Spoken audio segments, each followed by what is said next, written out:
की बात जो है वो हमेशा रहेगी कि ये तो जब ईरान चाहेगा तब वो दुनिया की बाह मरोड़ देगा, तब वो हॉर्मुज को ब्लॉक कर देगा, इसलिए इसका भी कोई स्थायी समाधान चाहिए। अमेरिका की जो इंटेलिजेंस रिपोर्ट है उसमें आसिम मुनीर को डोनाल्ड ट्रंप प्रशासन के लिए खतरा बताया गया है। फॉक्स न्यूज की इस रिपोर्ट के मुताबिक पाकिस्तान आर्मी चीफ आसिम मुनीर को ट्रंप प्रशासन के लिए रेड फ्लैग यानी कि खतरे का संकेत माना गया है। ये फॉक्स न्यूज की रिपोर्ट है।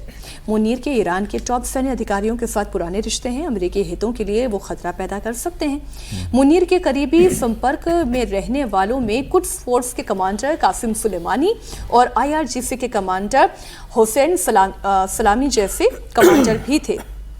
अब इन्हें अमेरिकी हमले में मार दिया गया है, ये तो आप जानते ही हैं, और ये तो रिसेंट हमलों में सब मारे गए हैं, कई कमांडर्स ढेर हुए हैं।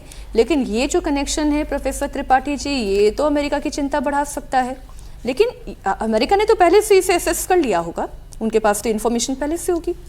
देखिए, मेरा एनालिसिस ये थिंक टैंक का एनालिसिस है जो आप दिखा रहे हैं। कल भी इस पर बात हो रही थी कि रेड फ्लैग बोला कि वो खतरा है उसके ट्रंप के लिए।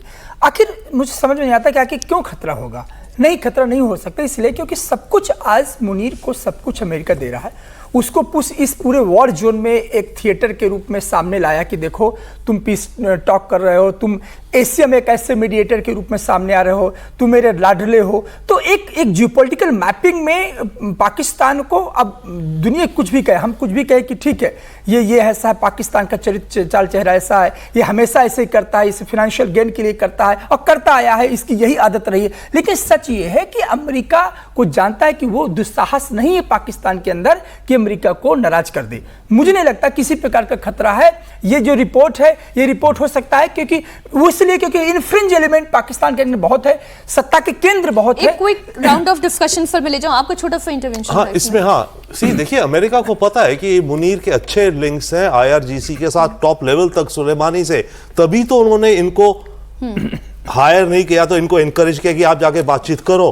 तो मुनीर के बहुत अच्छे डीप लिंक्स हैं, रिलेशन लिंक्स हैं इनके रेवोल्यूशनरी गार्ड में, कुछ फोर्सेस में, तभी तो ये मैसेज पहुंचा पाया वहां तक। वहां पे भी फोन पे मैसेज थोड़ी जा रहा है। बिल्कुल ठीक बात सर, समय मेरे पास बहुत कम है, बस क्विक रिएक्शन मुझे चाहिए सर। वॉर या टॉक, दोनों में से क्या होनी चाहिए? पहली बात तो बातचीत होगी। अगर ये पॉइंट आपने बताया, ये हमारे मिलिट्री पॉइंट ऑफ व्यू से ज़्यादा इंपॉर्टेंट है।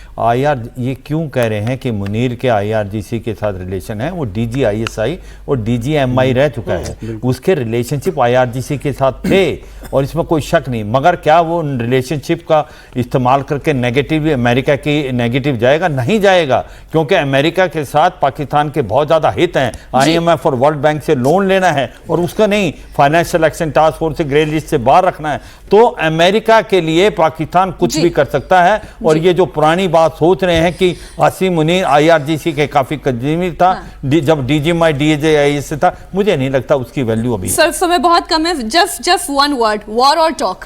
No, right now it could be extended also. At that point I forgot to say, ceasefire extend हो जाएगा because talk dates extend हो सकती हैं। टॉक डेट्स एक्सटेंड हो सकती है, सीज फायर एक्सटेंड हो सकता है, और अगर ऐसी परिस्थिति बनती है स्टेट ऑफ हॉर्मुज जल्द से जल्द खुले